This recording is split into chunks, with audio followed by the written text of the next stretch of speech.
Physics প্রাঙ্গণে তোমাদের সকলকে স্বাগত।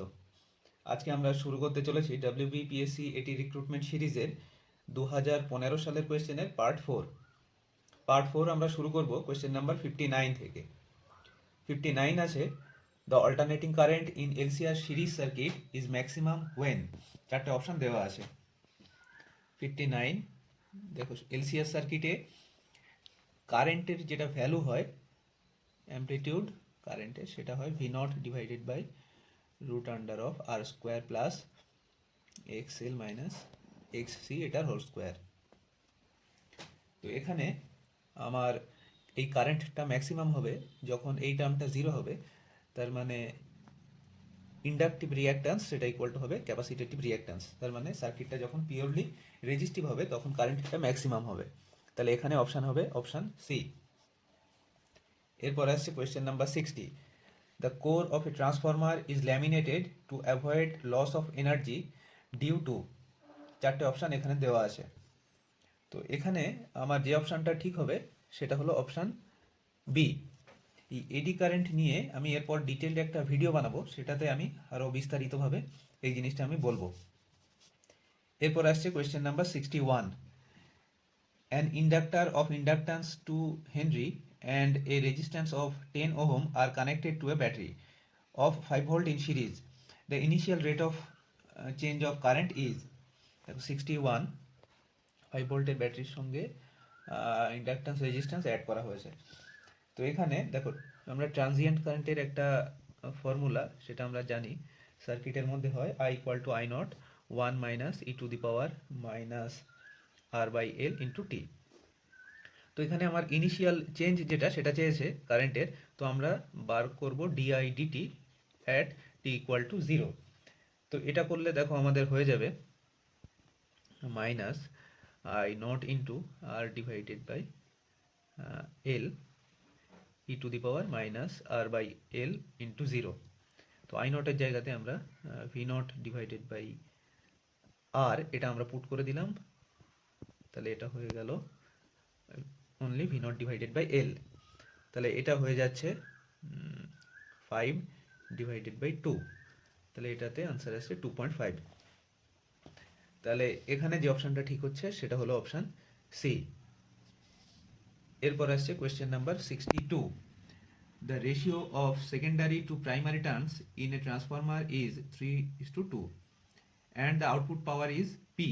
Neglecting all power losses, the input power must be.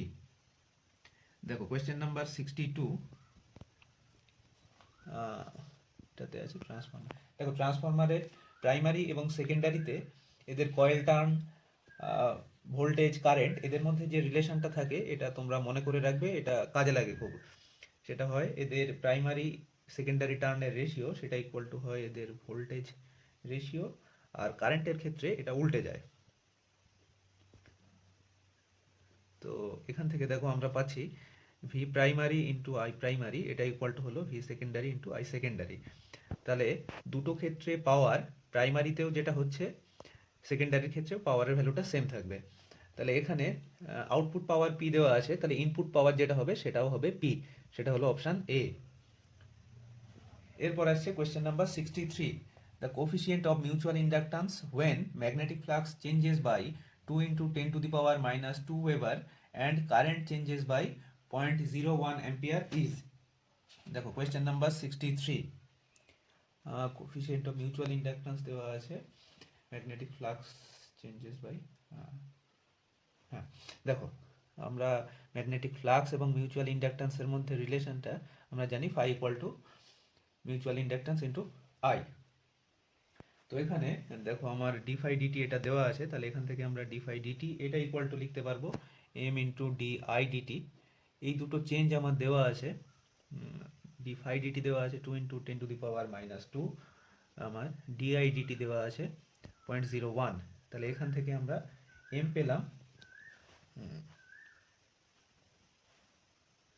M পাবো এখান থেকে, এটা নিচে চলে আসবে 2 into 10 to the power minus 2 0.01। তাহলে এটা করলে হবে 2 হেনরি। তাহলে এখানে যে অপশানটা ঠিক ঠিক হবে সেটা হলো অপশান এ। এরপর আসছে question number 64। Straight conductor of length 0.4 moves with a speed of 7 meter per second perpendicular to a magnetic field of intensity 0.9 Weber per meter square. The induced EMF across the conductor is, দেখো 64 কোয়েশ্চেনটাতে আছে, এটা ধরো একটা conductor, এই কন্ডাক্টরটা এদিকে 7 metre per second এই ভেলোসিটিতে move করছে, এবং এটা মুভ করছে একটা ম্যাগনেটিক ফিল্ড যেটা এর সঙ্গে আছে পারপেন্ডিকুলার। তো আমি ম্যাগনেটিক ফিল্ডটা এখানে ধরে নিচ্ছি নিচের দিকে আছে। তো নিচের দিকে যদি থাকে, তাহলে এই ম্যাগনেটিক ফিল্ডের জন্য এই কন্ডাক্টরের ইলেকট্রনের উপরে যে লোরেন্জ ফোর্স কাজ করবে, তার জন্য ইলেকট্রনগুলো নিচের দিকে অ্যাকুমুলেট হয়ে যাবে, এবং এই ওপর দিকে একটা ইলেকট্রনের ডেফিসিয়েন্সি তৈরি হবে, যেটাকে আমরা পজিটিভ হিসাবে ধরে নিলে এই দিকে একটা ইলেকট্রিক ফিল্ড তৈরি হবে, যেটা ফার্দার এই চার্জ অ্যাকুমুলেশনকে এটা বাধা দেবে। এখানে ইকুইলিব্রিয়ামে তখন আমরা পেয়ে যাব যে ইলেকট্রনের উপরে ইলেকট্রিক ফিল্ডের জন্য ফোর্স, এটা ইকুয়াল টু হলো ইলেকট্রনের উপরে লোরেঞ্জ ফোর্স। তো এখান থেকে তাহলে আমরা লিখতে পারবো E equal to just V into B, যেহেতু এখানে ভি আর বি পারপেন্ডিকুলার আছে। তো এখানে আমরা ইন্ডিউসড ইএমএফটাকে ভি দিয়ে যদি আমরা লিখি, তাহলে ভি ডিভাইডেড বাই এল, এটা ইকুয়াল টু হবে ভি ইন্টু বি। তাহলে ইন্ডিউসড ইএমএফ এটা ইকুয়াল টু হয়ে যাবে B into L into V. প্রত্যেকটার ভ্যালু আমার এখানে দেওয়া আছে। এটা হলো 0.9, এল এর ভ্যালু দেওয়া আছে 0.4, ভি এর ভ্যালু দেওয়া আছে 7। তো এই ক্যালকুলেশনটা করলে আমরা পাবো 2.52 এত ভোল্ট। তাহলে এর যে উত্তরটা ঠিক হবে সেটা হলো অপশান সি। এরপরে আসছে question number 65। A galvanometer has 30 divisions and a sensitivity of 16 microampere per division. It can be converted into a voltmeter to read 3 volt by connecting. চারটে অপশান এখানে দেওয়া আছে। তো 65 গ্যালভানোমিটারের ডিভিশন আছে 30, এর সেন্সিটিভিটি আছে 16 মাইক্রোঅ্যাম্পিয়ার পার ডিভিশন। তাহলে ম্যাক্সিমাম কারেন্ট গ্যালভানোমিটারের মধ্যে দিয়ে যেটা ফ্লো হতে পারবে সেটা হলো 16 ইন্টু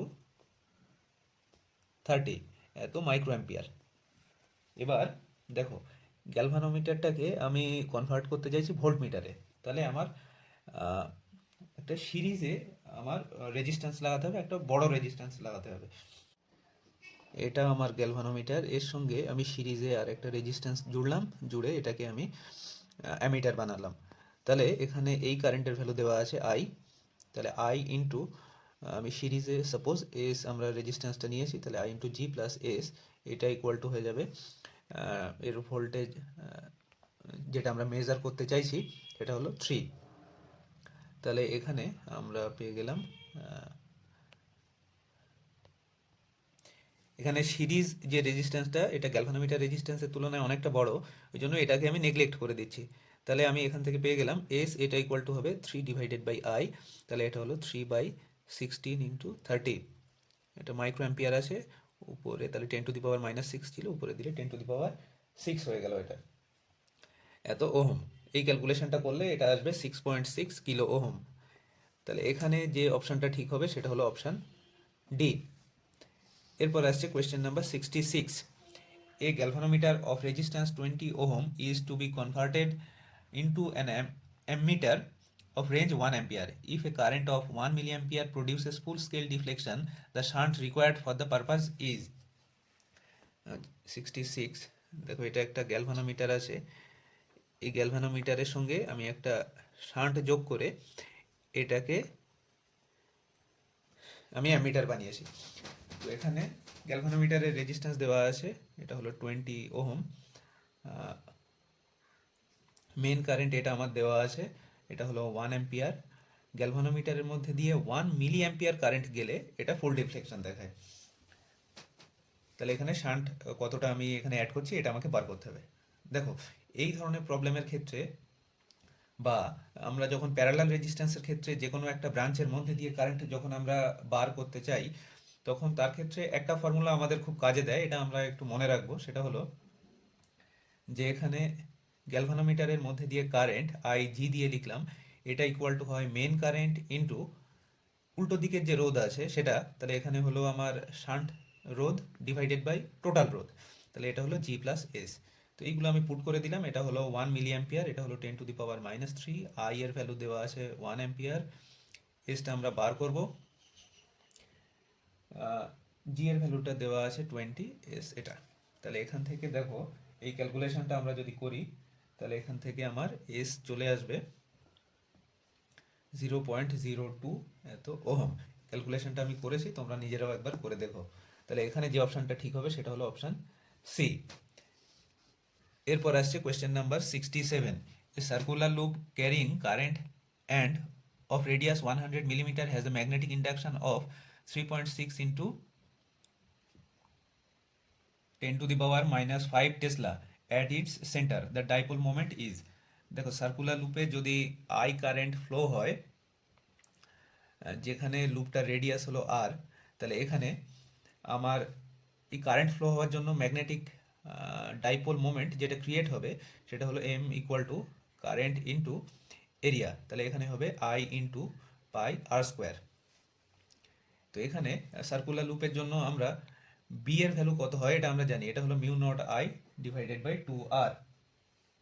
তাহলে এখান থেকে আইটা আমরা বার করে নিলাম, এটা হলো B into 2r divided by mu naught. এটা নিয়ে এখানে আমরা পুট করে দিই, দিলে এটা হয়ে যাবে 2r into B divided by mu naught into pi R square.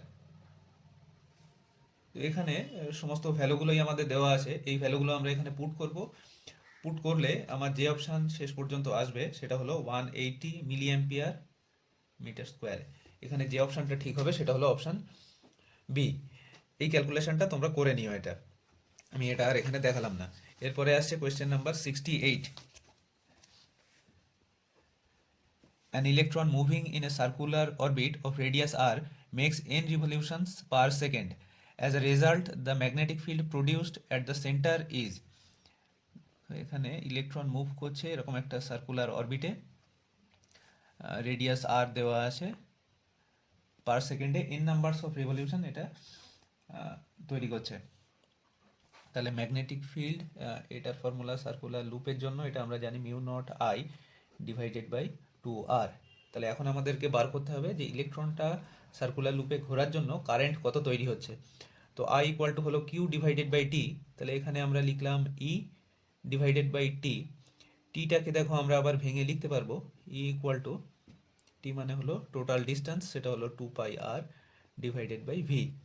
তাহলে এটা ইকুয়াল টু আমরা লিখলাম, সরি এটা তো করার প্রয়োজনই হবে না, এখানে আমার এন রিভলিউশন পার সেকেন্ড দেওয়া আছে, তাহলে এটা ইকুয়াল টু 1/t মানে জাস্ট এন লিখে দিলাম।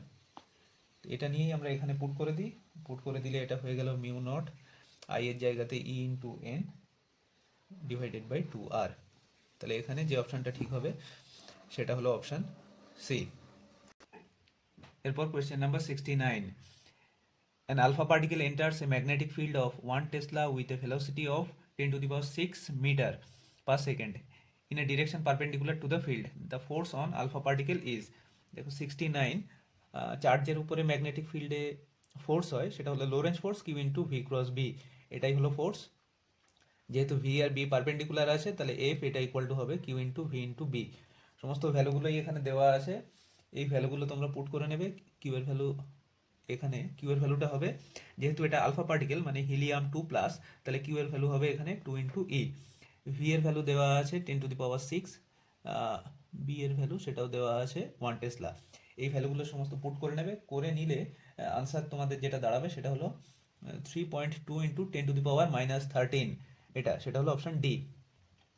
এরপর আসছে question number 70।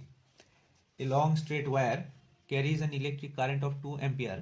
The magnetic induction at a perpendicular distance of 5 meter from the wire is।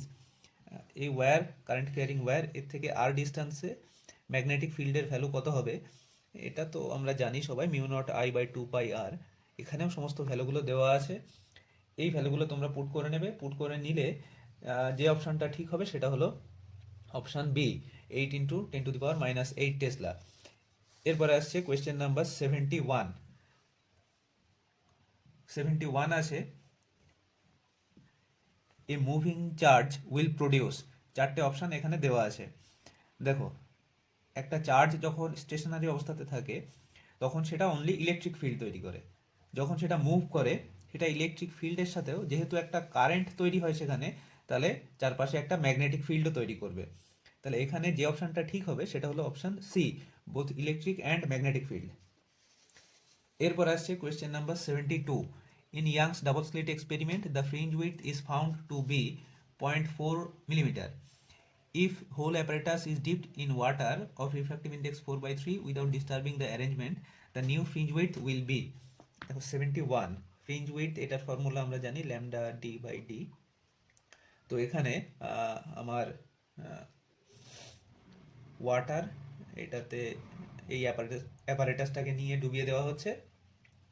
তাহলে ওয়াটারের মধ্যে ফ্রিঞ্জ উইডথ আর এয়ারের ফ্রিঞ্জ উইডথ এর রেশিও করলে এটা হবে ওয়াটারের মধ্যে ওয়েভলেন্থ ডিভাইডেড বাই এয়ারের মধ্যে ওয়েভলেন্থ। এবার আমি এটাকে দুদিকেই ফ্রিকোয়েন্সি দিয়ে মাল্টিপ্লাই করে দিলাম। দেখো লাইট ওয়েভের একটা মিডিয়াম থেকে অন্য মিডিয়ামে গেলে চেঞ্জ যেটা হয় না সেটা হলো ফ্রিকোয়েন্সি। তাহলে দুদিকেই আমি ফ্রিকোয়েন্সি দিয়ে মাল্টিপ্লাই করলে অসুবিধা নেই। তাহলে এটা হয়ে গেল beta water by beta air, এটা ইকুয়াল টু হলো ওয়াটারের মধ্যে ভেলোসিটি ভি দিয়ে লিখলাম, এয়ারের মধ্যে ভেলোসিটি এন ল্যামডা, এটা হলো তাহলে ভেলোসিটি। তাহলে ওয়াটারে ভি দিয়ে লিখলাম, এয়ারের মধ্যে সি দিয়ে লিখলাম, তাহলে এটা হলো 1 divided by C by V, তার মানে এটা হলো 1 বাই মিউ। তাহলে এটা হয়ে গেল 3/4। তাহলে এখান থেকে বিটা ডাব্লিউ এটা ইকুয়াল টু হলো 3/4 ইন্টু বিটা এয়ার, সেটা দেওয়া আছে 0.4 মিলিমিটার, তাহলে এটা ইকুয়াল টু হলো 0.3 মিলিমিটার। তাহলে যে অপশানটা ঠিক হবে সেটা হলো অপশান এ। এরপর আসছে question number 73। Specific rotation of sugar solution is 0.5 metre square per K G. 200 kg per meter cube of impure sugar solution is taken in a sample polarimeter tube of length 20 cm and of optical rotation is found to be 19 degree. The percentage of purity of sugar is, দেখো পোলারিমিটারের মধ্যে sugar solution নিয়ে আমরা specific rotation measure করা, এটা আমরা প্র্যাকটিক্যালেও করেছি। তো সেক্ষেত্রে আমাদের ফর্মুলা যেটা ছিল theta equal to S into L into C, এটা আমার স্পেসিফিক রোটেশন, এটা কতটা রোটেট করে যাচ্ছে প্লেন অফ পোলারাইজেশনটা, আর এটা লেন্থ, এটা হলো কনসেন্ট্রেশন। তো এখানে আমরা ভ্যালুগুলো পুট করে দিলাম, এটা হলো 19, স্পেসিফিক রোটেশন আমার দেওয়া আছে 0.5, এল এর ভ্যালু দেওয়া আছে 20 সেন্টিমিটার। সরি, এটা কোয়েশ্চেন নাম্বার 73। তো আমরা আবার এই কোয়েশ্চেনটাতে ফিরে আসি। থিটা এর জায়গাতে 19 দিলাম, এস এর জায়গাতে 0.5 দিলাম, এল এটা 20 সেন্টিমিটার দেওয়া আছে, মিটারে কনভার্ট করে নিলে এটা হবে 0.2 ইন্টু সি। তো এখান থেকে সি এর ভ্যালু আমরা পাবো, তাহলে 19 ডিভাইডেড বাই 0.1, তাহলে এটা হবে 190। তাহলে এই যে স্যাম্পেলটা আমি নিয়েছি এর মধ্যে 190 কেজি এতটা আমার সুগার আছে। তাহলে পিওরিটি হবে এটা 200 এর মধ্যে 190, এটা হলো আমার সুগারের পরিমাণ, তাহলে এটা হলো 200 এত পার্সেন্টেজ, এটা করলে হবে 95%। তাহলে যে অপশানটা আমার ঠিক হবে সেটা হলো অপশান এ। আজ তাহলে এই পর্যন্ত থাক, থ্যাংক ইউ।